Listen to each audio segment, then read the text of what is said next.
பாக்கியலட்சுமி சீரியலை பிடித்திருந்தால் இந்த வீடியோவை மறக்காமல் லைக் செய்து கொள்ளவும். கல்யாணத்தை நிறுத்தப் போகும் பாக்கியாவா? இனியாவின் முடிவு என்ன? வாங்க வீடியோவை முழுமையாக காண்கலாம்.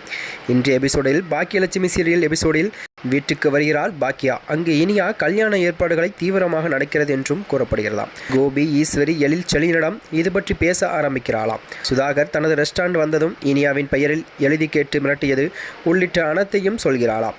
ஆனால் வழக்கம்போல் எழிலை தவிர அனைவரும் சுதாகருக்கு சப்போர்ட் பண்ணி பேசுகிறாளாம்.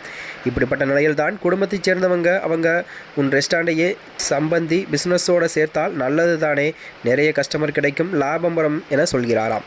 ஆனால் பாக்கியாவோ இந்த ரெஸ்டாரண்ட் என்னுடைய அடையாளம், இதோட பெயரை மாற்றிக்க ஒத்துக்க மாட்டேன் என்றும் அவர் கூறுகிறாராம். உடனே ஈஸ்வரி, பெரிய 5 ஸ்டார் ஹோட்டல் வச்சு இருக்கா மாதிரி பேசுகிற, அப்படியே ரெஸ்டாரண்ட் போனாலும் என்ன, இப்போ உன் பொண்ணு பேரில் தானே எழுதி கொடுக்க போகிற, வேறு யார் பேர்லையும் இல்லை என கண்டமேனிக்கு பேசுகிறாளாம். இதனால் பாக்கியா அதிர்ச்சி அடைந்து, உங்ககிட்ட வந்து பேசினாலே என்ன சொல்லணும், இந்த பிரச்சனை எப்படி தீர்க்கணும்னு எனக்கு தெரியும் என உள்ளே போய் விடுகிறாராம். அதன் பின்னர் தான் எழில் தனது அம்மாவுக்கு சப்போர்ட் பண்ணி பேச, இந்த கல்யாணம் முடிகிற வரைக்கும் வாயை வச்சுக்கிட்டு சும்மா இரு என்கிறாள் ஈஸ்வரி.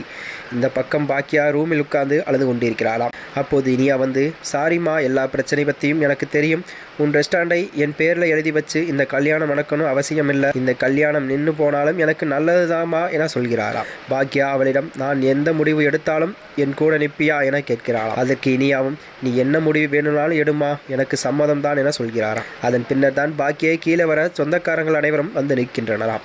ஈஸ்வரி அவளை தனியாக அழைத்து பேசுகிறாளாம். இந்த கல்யாணம் நடக்கணும்னா உன் பொண்ணோட வாழ்க்கை பிரச்சனை இது, இந்த கல்யாணம் நின்று போனால் அப்புறம் இனியாவுக்கு கல்யாணமே நடக்காது என்றும் அவள் கூறுகிறாளாம். இதனை கேட்ட பாக்கியா அதிர்ச்சி அடைகிறாளாம். மற்றொரு பக்கம் சுதாகரை சந்தித்து பேசுவதற்கு அவனுடைய வீட்டிற்கு போகிறார். அங்கு பாக்கியாவின் ரெஸ்டாரண்ட் பற்றி பேச, நான் வற்புறுத்தியெல்லாம் கேட்கவில்லை, அவங்க நல்லதுக்கு தான் கேட்கிறேன் என நல்லவனை போல் நடிக்கிறான் சுதாகரா.